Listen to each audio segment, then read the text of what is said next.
Let me give y'all a cheat code to start the podcast. No one is coming to save you.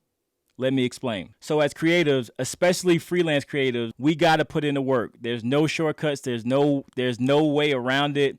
You got to put in your 10,000 hours plus. You guys know that's my thing, 10,000 hours plus. So I run a production company called Timeless Visionaries with my business partner, and that there is no plan B. Like, there is no safety net there. Like, if we don't succeed, then there is no one coming to save us. Like, there's not a 9 to 5, stable paycheck. Being comfortable with a 9 to 5, there's nothing wrong with that, but it takes a certain level of confidence to be able to leave a comfortable 9 to 5 where you know you're going to get a consistent paycheck and bet on yourself. And that's no disrespect to people with 9 to 5 jobs, because there is nothing wrong with having a 9 to 5, and it's very respectable. And I mean, everyone's done it, but the situation that you get into is when you have a 9 to 5 and you actually hate your 9 to 5. That's a problem. So in this podcast episode, I want to talk about 4 tips that I have for you all as freelance creatives if you're thinking about taking that jump from full-time 9 to 5 employee to really chasing your goals and becoming a freelance creative, whether that's photography, videography, or editing. It really takes a certain level of confidence to be able to bet on yourself and leave a comfortable 9 to 5. I'm not saying that to be disrespectful. There is nothing wrong with a 9 to 5, and everyone knows that.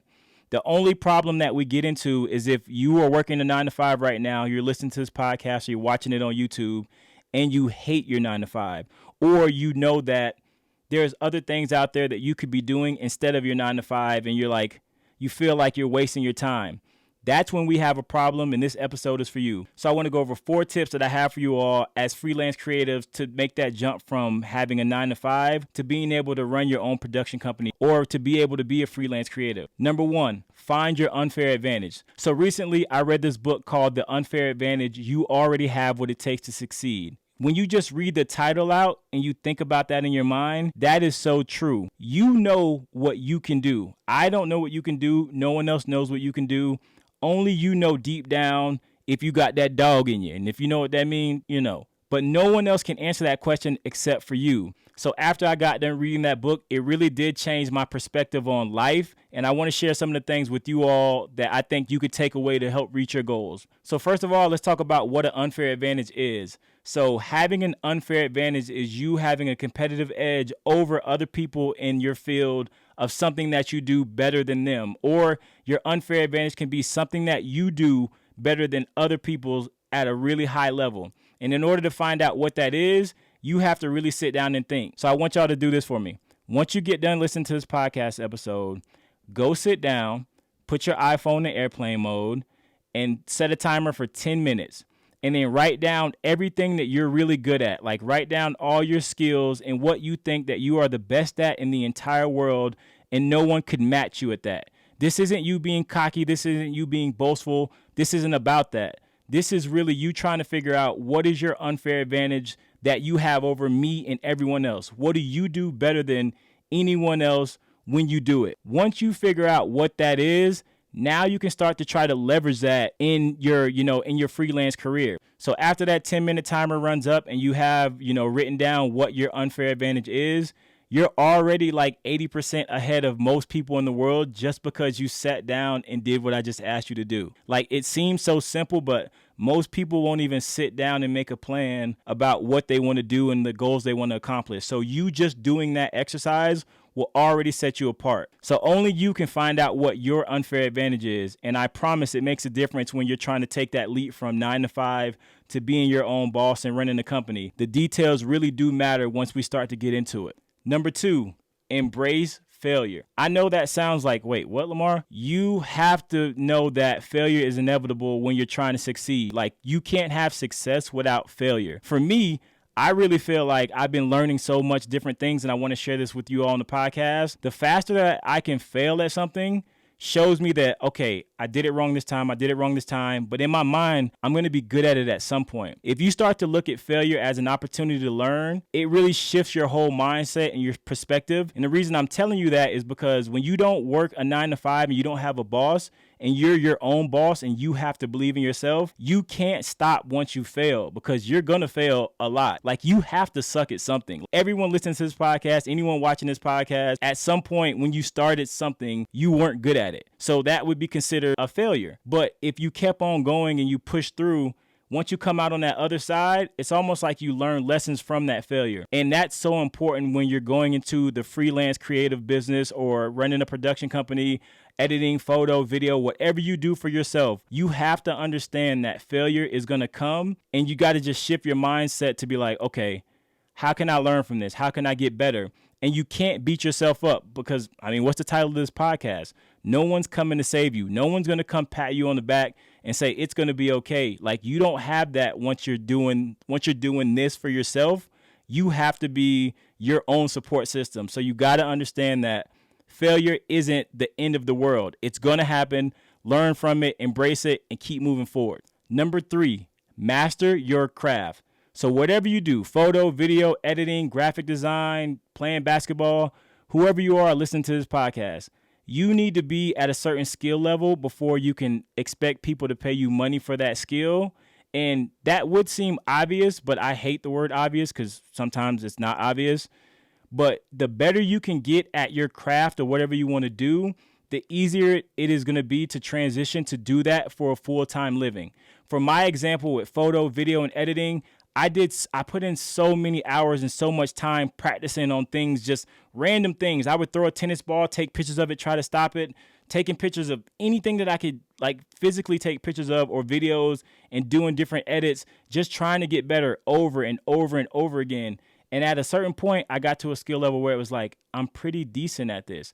And once that happens, now you're in a position to where you can leverage your skill set to get paid for it. There's no substitute for experience. The podcast is Let's Talk More Do.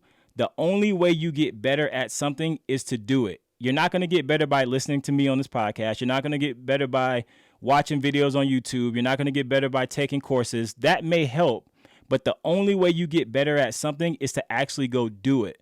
So mastering your craft really comes down to how many hours can you put in for a skill or a task that you want to get paid for before you actually get paid for it. When you practice and try to master your craft and become obsessed with whatever you want to do, once you get into a real game situation or a client standing over your shoulder, or, you know, anything where like you could feel pressure, you won't feel any pressure if you've already practiced so much that it's almost like second nature to you. Like, imagine a basketball player, like an NBA player dribbling. Like, they're not thinking about dribbling.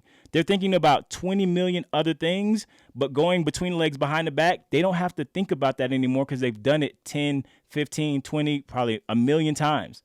Like, you need to take that same approach with whatever you're trying to do and whatever you're trying to chase. Number 4, your exit plan. I always say this to my homeboy who's right on the verge of being able to leave his really good job that he's been at for a long time.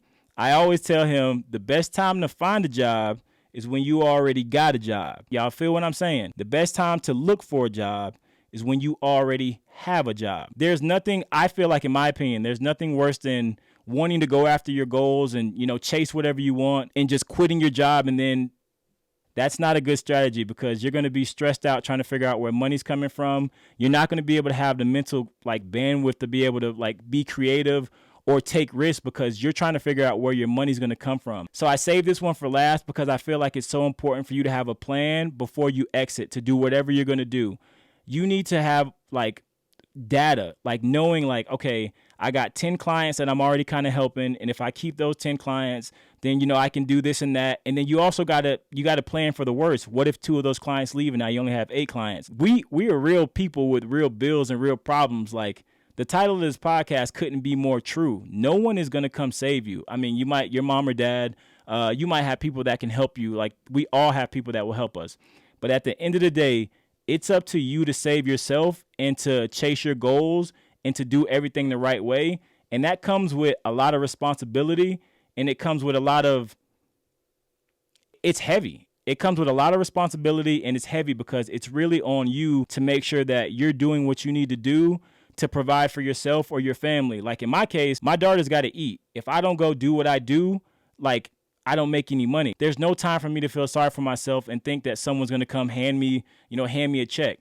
I got to work for the check. All right, I'm going to leave you with this. Only you know when it's the right time to leave your current situation. There's not a rush. I feel like everyone always feels like there's never going to be a right time to quit your job and chase your goal. Like, I don't want to say dream because dreams aren't real. To chase your goal or to chase whatever you want. There's never going to be the right time. Like, if you wait for the right time, you're probably like never going to do it. That's not a cliche. There is not a right time. You just have to be strategic about when you choose to take that leap and have the data to prove that, okay, I'm going to do this, and here's how I'm going to make it work. Here's my backup plan, and here's my plan C just in case plan B doesn't work. You really have to thoroughly think it out because it's all on you. That's all I got. I appreciate y'all listening to the podcast. If you guys want more community, want support doing this, join the Patreon group. I do have a private Patreon community. That's a safe space for photographers, videographers, editors, athletes, entrepreneurs. I mean, it's just a space where we learn, grow, and connect. So if you guys want to check out the Patreon, I would love to have y'all as a member. You can actually ask me questions one-on-one. I'm there for you. If you want to check that out, the link will be in the show notes. Until next time, peace.